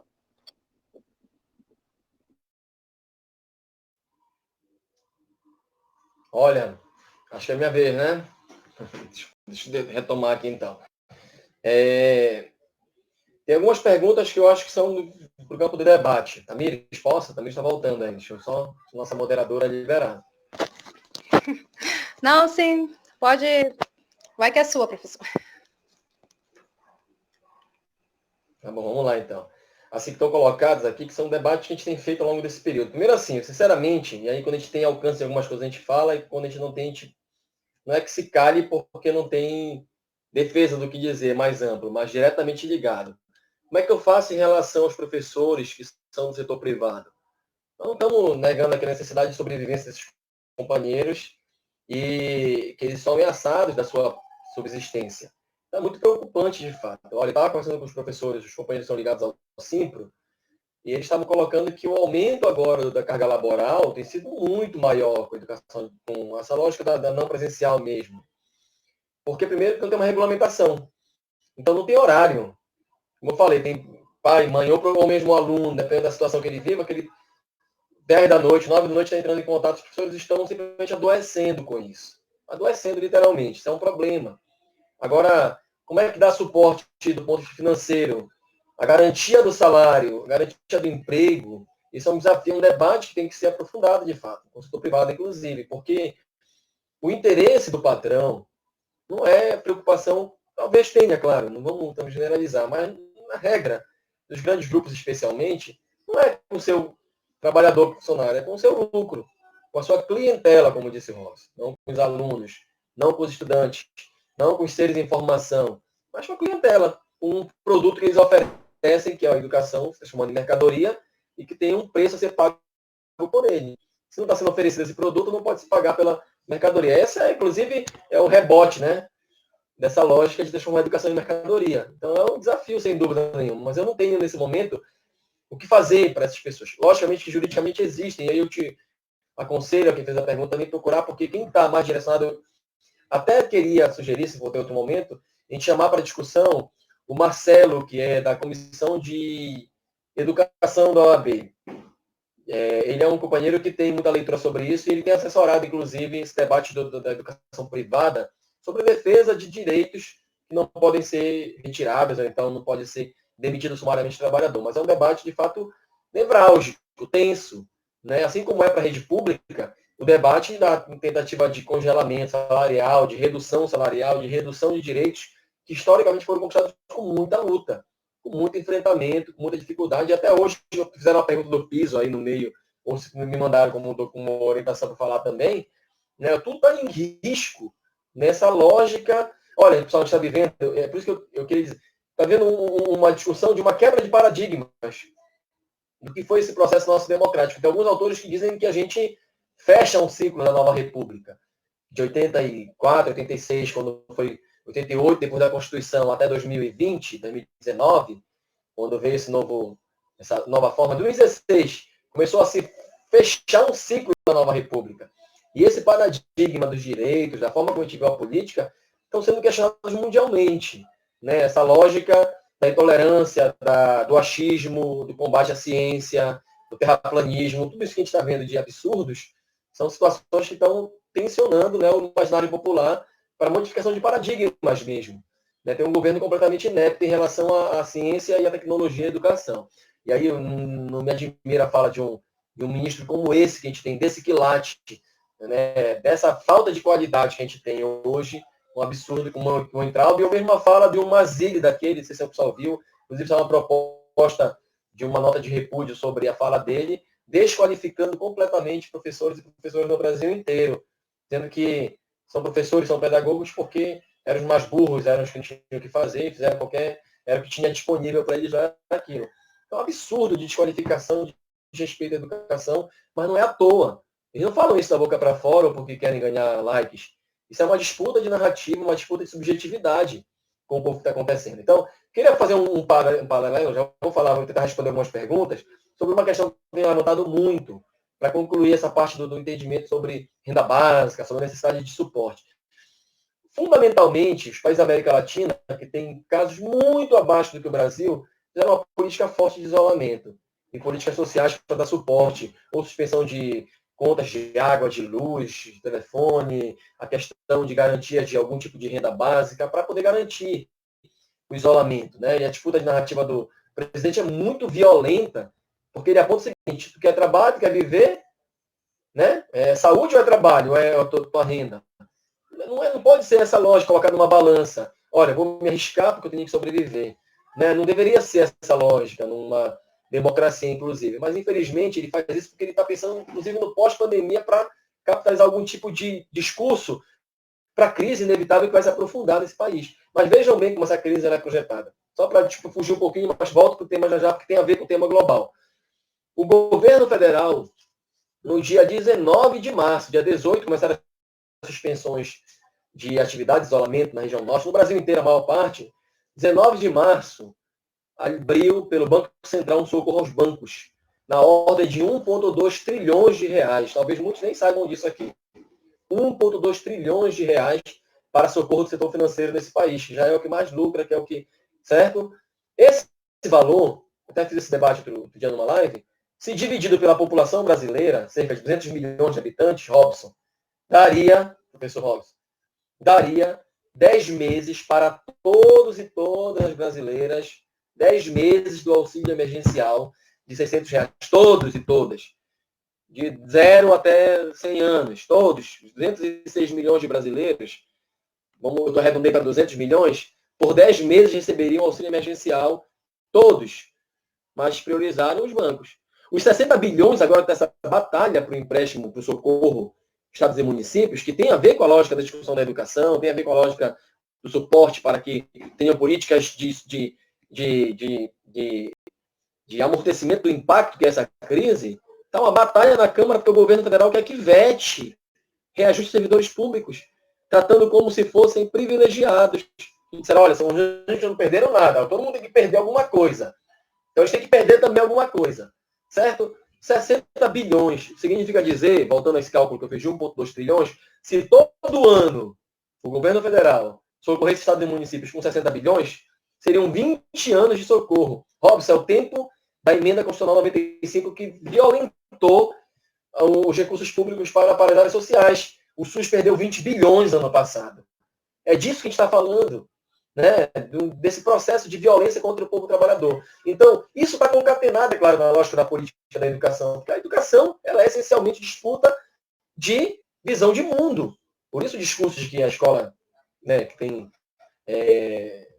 doutrinação ideológica, marxista, etc. Quem dera a gente fala que os professores fossem todos marxistas, que fizesse a disputa de narrativa com os seus alunos nesse sentido. Infelizmente não é a realidade, correto? Então, tudo isso está vinculado. Agora, a Josilene colocou aspectos, foi o Robson respondeu aqui, eu falei um pouquinho, sobre a dificuldade de acesso. Eu estive em algumas tribos, já visitei, por necessidade de trabalho e por acompanhamento da educação indígena, visitei muitas comunidades ribeirinhas, e nós sabemos que a limitação que se tem desse sinal, do acesso, etc. e tal, até tem alguns locais de maneira bem estabilizada, assim, surpreendentemente. Eu fui em Maria Barreira, que fica a 40 minutos de barco, de Gurupá, que fica um dia e pouco de viagem daqui, e lá tem um infocentro.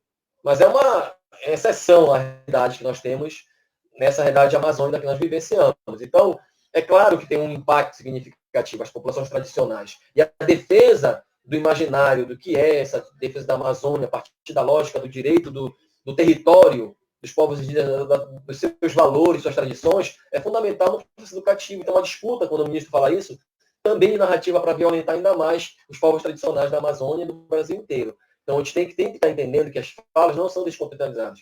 Não tratem o Bolsonaro como louco, certo? Não é loucura. Não tratem o Entraub como um burro. Eles fazem as coisas calculadas numa perspectiva de disputa de narrativa para um novo paradigma, que é esse da uma disputa de civilização e barbárie que a gente está vivendo hoje aqui. Né? Mais do que nunca o aprofundamento desse processo. Josilene, sobre a pergunta de Belém, eu não vi. Como tu sabes, a gente tem a divisão, né, no Sindicato de Coordenações Municipais. Eu vou pedir aos companheiros da Coordenação Municipal de Belém que possam ter acesso a isso aí, buscar essas informações. E, sim, é possível a gente fazer questionamentos do Ministério Público e própria Justiça, embora nós tenhamos um prefeito 3 vezes cassado em Belém e continua com o prefeito, não, né? O desprefeito, o desgoverno em Belém completo que existe com esse prefeito Zenaldo, mas com uma justiça também que não avança sobre a garantia de fazer justiça. Mas vamos questionar, eu vou levantar essa informação junto à coordenação de Belém para poder dar um retorno sobre o que está acontecendo aí, tá bom? Olha, tem um fora lindo, Bolsonaro, não fiz o meu ali, não fiz o meu. Lá me desculpa, o Robson me orientou, e olha que coisa linda, cara. Tamires fez, mas vale pro nosso, me manda a foto que eu vou colocar no meu status, tá? O Robson ficou mais ou menos. Melhor que nada, né, Robson? Melhor que o meu. Mas eu quero uma foto, Tamires, desse aí, tá? Uma foto, depois tu manda pra gente no WhatsApp, que eu vou colocar também nos meus status, nas minhas... Eu quero agradecer o debate, sei que não deu para responder tudo, a gente tem muito debate pela frente, mas o fundamental é que nos vemos enquanto classe trabalhadora, certo? E nos unirmos nessa perspectiva de lutar, porque o que vem pela frente, embora alguns tenham até um romantismo, eu diria, né? Nós não somos idealistas, né? Eu, pelo menos, não me considero idealista, a gente é materialista, histórico e dialético, a perspectiva de aprofundamento da crise e de que nós vivenciemos daqui para frente um período mais difícil de luta de classes, mas que abre possibilidades imensas também para essa organização de luta e para questionar e combater esse sistema perverso que vem destruindo vidas e vem destruindo a possibilidade de sonho da humanidade, tá bom? Então, é o que eu deixo como mensagem final como nesse debate. Muito obrigado pelo convite novamente. Vim de hoje uma série de atividades, mas é renovador poder participar com gente tão legal aí, tão bem qualificada nesse debate como foi feito. E a saudade dos amigos que eu não pude mais abraçar, mas que com certeza sempre abraçados aí. O Robson, que tem conversado sempre, Zaira, Josilene, Miriam, Russo, todos os companheiros aí, tá? E os que nós conhecemos agora também. Obrigado. Muito obrigada, professores. Foi uma colocação excelente, as respostas muito boas, perguntas. Nós temos uma perguntinha aqui, umas perguntinhas, então assim, eu vou fazer as perguntas, aí vocês vão responder e já dão as considerações finais de vocês da nossa live, ok? Então, tem uma pergunta aqui que pergunta Acho que como tá seria... certo, Tamires, gente. A gente tirou o tá ok do vocabulário. Desculpa. Tá certo? Esse ser humano acabou com os meus diálogos. Vamos lá. Como seriam as aulas de educação física pós-pandemia, já que deverá seguir alguns protocolos de segurança e de distanciamento? Essa é uma pergunta do Augusto Pedroso. Tá? A professora Érica Ferreira também pergunta: temos total acordo com a contribuição dos professores, mas quais os encaminhamentos e contribuição de vocês aos professores das instituições particulares que não têm opção e precisam viabilizar a EAD, e ensino remoto e outros? O papel do Simprol, o sindicato tem que ser convocado ou não? Essa aqui é uma pergunta do professor Marcelo Russo. Tá?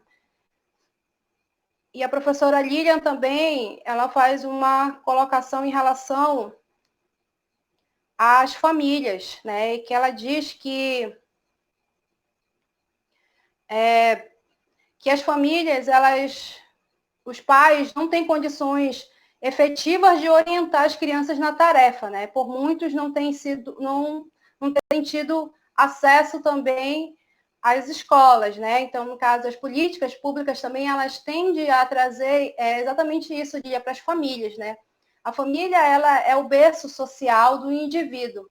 Então, quando a gente luta para isso, para que essa família tenha condições de desenvolver esse indivíduo, porque eu não posso cobrar de uma mãe que não teve a 4ª série que ela possa estar auxiliando o filho que já está no 8º ano. Ou até mesmo, né, temos mães que já têm o ensino médio, mas que são, como diz a minha mãe, é difícil ensinar até a ensinar a cobrir, porque nem eu lembro mais como é que cobre uma letra. Então, são demandas que está enraizada na sociedade que tem que ser quebrado. Infelizmente, são lacunas passadas nossas e que a gente está tentando transformar, e quanto mais a gente tenta mudar essa realidade, novos lixos caem sobre as nossas lutas para que a gente consiga limpar de vez essas desigualdades sociais que está nos afetando cada dia mais, né? Nos adoecendo. Né? A nossa sociedade ela está doente, não só com o coronavírus, é uma sociedade que está cada vez mais estressada, e a gente percebe que, infelizmente, o número de pessoas com alto nível de estresse aumentou nesse período, aumentou os níveis de ansiedade, né? As pessoas que estavam com tratamento de depressão, algumas tiveram um recuo nesse tratamento, então realmente um período bem sombrio. Tá? Então, eu deixo agora com os professores, né, e logo vocês podem estar fazendo as suas considerações. Robson, deixa eu começar, que eu vou ser mais rapidinho, eu quero que tu puderes assumir a maior parte das respostas aí, que eu sei que tens aí bastante contribuição a dar sobre isso também, tá? Mas eu tinha feito até uma consideração, achava que já era o último bloco, meio que considerei final, agradeci novamente aqui, o sindicato vai estar na luta. Russo, é isso, e os companheiros que me perguntaram diretamente. Eu creio que a gente precisa fazer, se vocês quiserem que o STEP faça a intermediação, nós faremos sem problema nenhum, junto ao Simpro. eles têm algumas orientações em relação a essa discussão da educação à distância, né, das aulas não presenciais, de algum nível de força, de tentativa de regulamentação. Eles têm feito algum esforço nesse sentido aí. Não é um sindicato que tem essa proximidade tão grande com as escolas, com a base como um todo, mas eles têm tido algum nível de produção nesse sentido. Então, seria interessante acessar, tá? Porque foge, de certa forma, a gente vivencia uma realidade, um pouco, embora seja educação, tudo diferenciada na luta que a gente tem pelos direitos, pela garantia, né, em relação a isso. Então, seria muito bom, nós podemos servir o Robson como nosso companheiro que tem um contato direto para fazer intermediação e buscar algumas orientações nesse sentido sobre minimamente algum nível de regulamentação, de o que fazer, quais são os direitos, quais são as possibilidades, quais são os limites estabelecidos para que não se explore. Eu lembro do Ribamar falando que qual é o valor da hora-aula para um professor que dá uma aula à distância? Certo? Quando eu estou com uma turma com 50, 60, 100 alunos, eu tenho um cálculo per capita ali do que está valendo a minha força de trabalho, correto? Quando eu dou uma aula para uma plataforma, ou gravo uma aula, ou estou nessa lógica, qual é o meu alcance? Em alguns casos, eles tinham feito um cálculo, tinham professores dando aula para cerca de 10 mil alunos. Como é que se remunera essa força de trabalho do professor? Né? Tem a ver, estou falando da força de trabalho só, estou falando do se o aluno está aprendendo. E um grande questionamento que nós fizemos ao governo e também para a educação privada é como é que se mensura participação, frequência, avaliação, né? Como é que quando voltar à normalidade, né? Como é que vai se fazer uma avaliação diagnóstica desses alunos para saber quem é que teve, quem não teve? Eu vou dizer assim, não, quem viu, quem acompanhou, quem não acompanhou, que se dane, porque a gente tem que seguir a vida, o barco é assim. Então, nós não temos acordo, e naquilo que nos cabe no latifúndio, nós estamos lutando para impedir que isso aconteça e para ter a garantia para que o aluno tenha acesso e o professor não seja explorado ao extremo nessa perspectiva aí. Não é simples, não quer dizer que alguns municípios estão colocando em prática essa metodologia, nós estamos questionando via Ministério Público já, porque a gente tem um elemento limitador ainda por cima, né? Nós não podemos organizar atividades coletivas de enfrentamento, atos públicos, e isso dificulta, claro, a pressão sobre o patrão ou sobre o governo, nesse caso, no nosso caso, aqui que está colocado. Então, acho que a gente precisa procurar essa perspectiva de fazer esse diálogo lá e colocar isso para a gente. A volta à aula é um desafio para a educação física especialmente, porque a interação que a escola necessariamente tem, né, para acontecer, esse processo de suspender as aulas e fazê-las à distância, ela quebra uma espinha central da educação, que é a lógica da interação.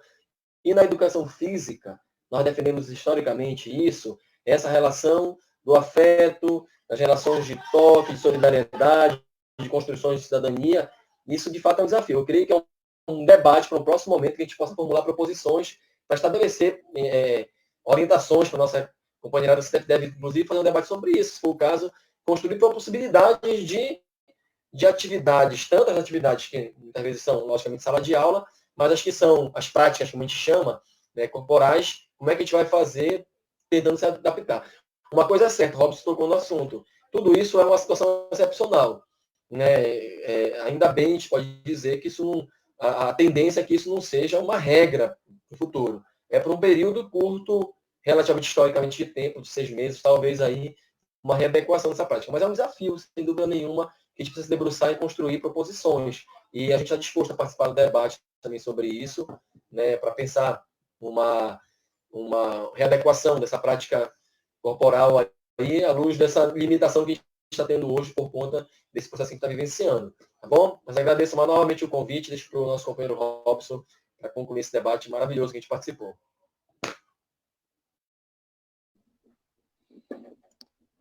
Ok. Tamires? Alguma coisa? Bom, agradeço aí pela referência, né, do Alberto, que é um camarada também que eu admiro. E, assim, são várias questões que a gente pode refletir sobre isso, né? Sobretudo sobre o retorno, como será esse retorno, pensando isso mais especificamente no campo da educação física. Antes de falar sobre isso, eu gostaria de fazer um comentário sobre as informações, né, que o Alberto coloca para a gente, né, sobre o socorro ao setor financeiro, em contrapartida ao não socorro ou a demora do pagamento do auxílio emergencial, né? Que isso revela aqui, de fato, para quem esse governo está posto. Né? Uma lógica capitalista, ultra neoliberal, que está colocada para a gente, e a gente precisa compreender. Eu acho que o nosso primeiro passo, né, enquanto classe trabalhadora, classe do professorado, é isso, é se compreender enquanto classe, se instrumentalizar enquanto classe, perceber qual é o nosso lado desse processo, né? Não se deixar se levar por discursos, né, midiáticos, né, e perceber a necessidade da informação nessa relação. Até porque há uma projeção, né? O Ricardo Antunes tem dito constantemente que nós vamos viver um período pós-pandemia, um período que talvez seja o mais perverso, né, dessa lógica ultra neoliberal. Né? E que no campo da educação, o que nós estamos vendo é um experimento.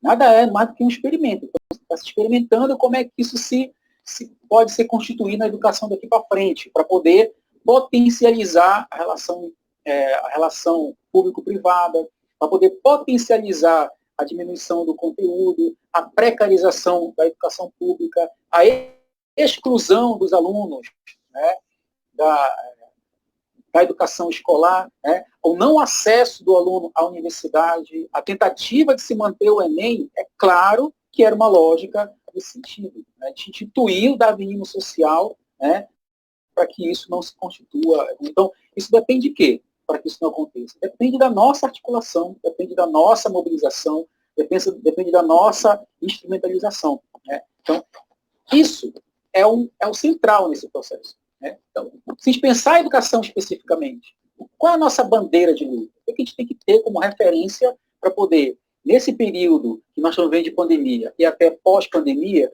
ter como referência? Primeiro, ter em horizonte algumas lutas importantes.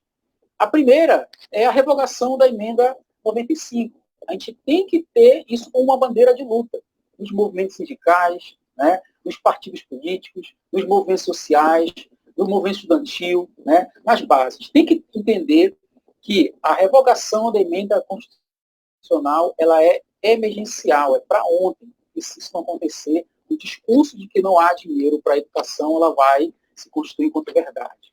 Outra, mudar artigos da LDB, para que esse processo que nós estamos vivendo hoje, que nós vamos viver pós-pandemia, possa se materializar uma proposta de educação temporária. Muda-se o artigo da LDB temporariamente, assim como se está mudando artigos da própria Constituição, para que as políticas neoliberais sejam implementadas, para poder adequar a esse período que nós estamos vivendo. Não dá para entender o retorno às aulas presenciais se não for gradual.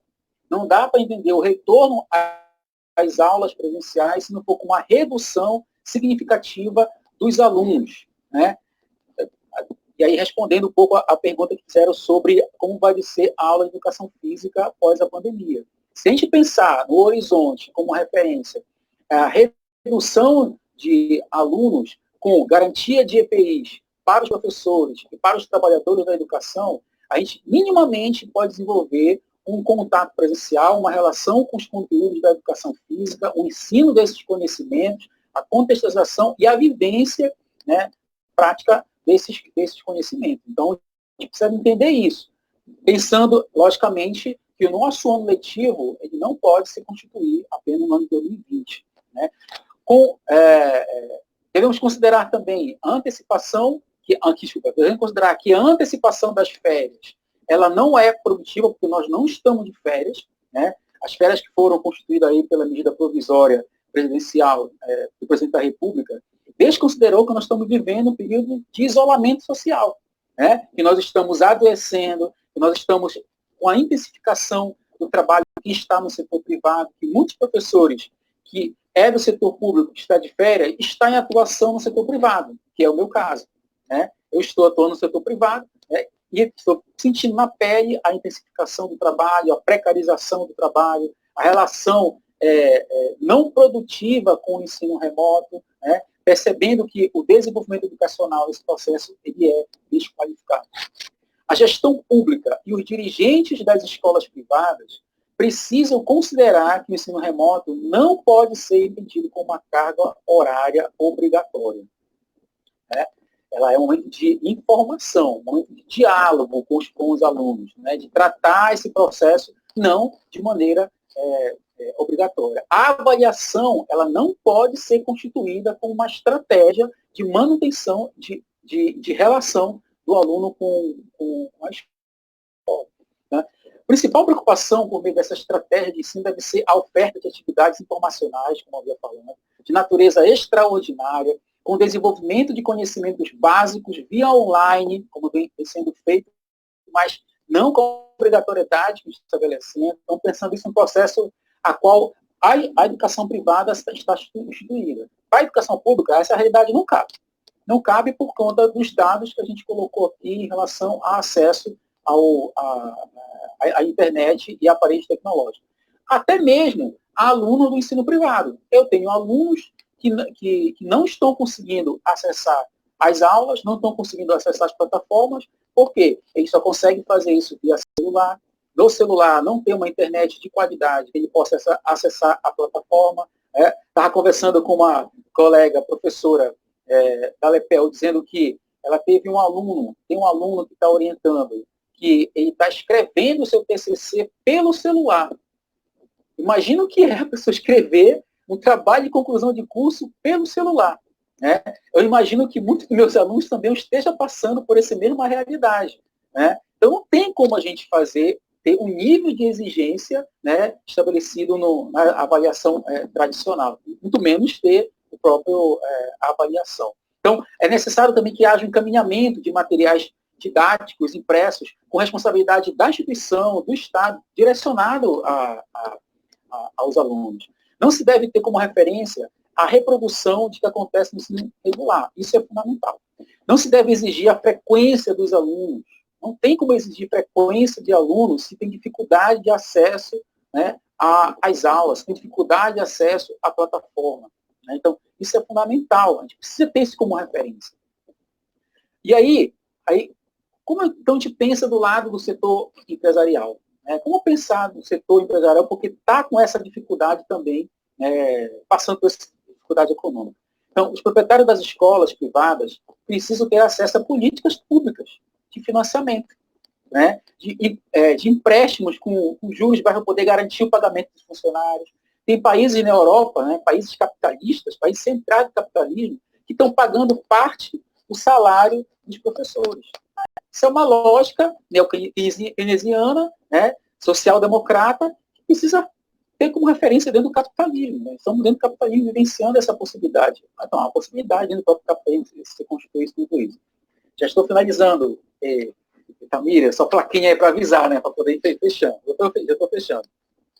Então, a gente só pode garantir o mínimo da relação do ensino, do contato dos alunos com a escola mediante esses aspectos. Né? Então, eu quero finalizar, primeiro, agradecendo a participação dos professores, dos alunos, dos meus alunos, né, que estão participando da live, dos integrantes da Lepel que fizeram que isso pudesse acontecer, em especial a Tamires, que aí nos abrilhantou com a sua mediação, uma jovem assistente social, futura professora de educação física, né, que se mostra aí com a sua competência, né, e elegância, inteligência no desenvolvimento dessa live. Agradecer ao Beto por ter atendido de pronto, né, o nosso convite, por poder participar desse nosso primeiro momento. Esse momento que estamos inaugurando, esperamos que a gente tenha dado, né, um retorno significativo para quem está acompanhando. Esperamos que a gente possa ter outros momentos como esse para poder socializar aquilo que a gente vem produzindo, que a gente vem acumulando, né, que a gente é um grupo de pesquisa que a gente não está só na universidade, né, a gente está também em movimentos sociais, a gente está em partido político, a gente está fazendo acontecer, a gente está se constituindo como classe trabalhadora, né, se colocando para a luta. Né? E aí eu quero finalizar a minha participação, mais uma vez, né, com a plaquinha, né, de fora Bolsonaro e fora Mourão. Né? É importante pensar na derrubada desse projeto bolsonarista de governo, desse projeto bolsonarista de Estado. Muito obrigado pela participação de vocês, muito obrigado, Alberto, mais uma vez, e obrigado também. Eu agradeço também ao convite, né, de estar nessa live maravilhosa, com esses professores maravilhosos. Foi um debate riquíssimo, né? Então, exatamente, a educação resiste, né? E eu quero convidar vocês, né, mesmo eu não gostando de assistir televisão, mas vão lá, porque hoje o Jornal Nacional vai ser babado, amigos, tá? Já tem o vídeo na íntegra do que o presidente desta república falou naquela reunião e tá queimando quem gará, porque é baixaria do início ao fim. Vão lá que a sexta-feira hoje vai estar tinindo para vocês, tá? Então, fora Bolsonaro, fora Mourão, fora esse ministro da Educação, que é uma vergonha, né? Não podia nem ser chamado de ministro da Educação, um ser humano desse. Obrigado a todos que estão ainda na nossa live e participaram, né? E também nós queremos agradecer ao professor Marcelo Russo, ao Saulo e ao Vitor, porque vocês não estão vendo eles aqui, mas eles estão por trás também dessa live aí, nos ajudando nessa coordenação. Gente, tenham uma sexta-feira maravilhosa, se cuidem, né? Se possível, fiquem em casa, né? Lavem as mãos, olhem a máscara e esperamos nos ver em breve e podermos dar um abraço caloroso em cada um. Saudade de todos. E antes de finalizar esta live maravilhosa, eu quero deixar aqui os meus parabéns para minha mãe, que está fazendo 48 anos hoje, né? Está lá no meu município de Coraci, eu estou aqui em Castanhal, né? Mas um coração cheio de amor e logo, logo a gente vai estar todo mundo junto. Tá, mãe? Feliz aniversário, te amo muito, obrigada por tudo. Tchau, gente, tenham uma boa noite.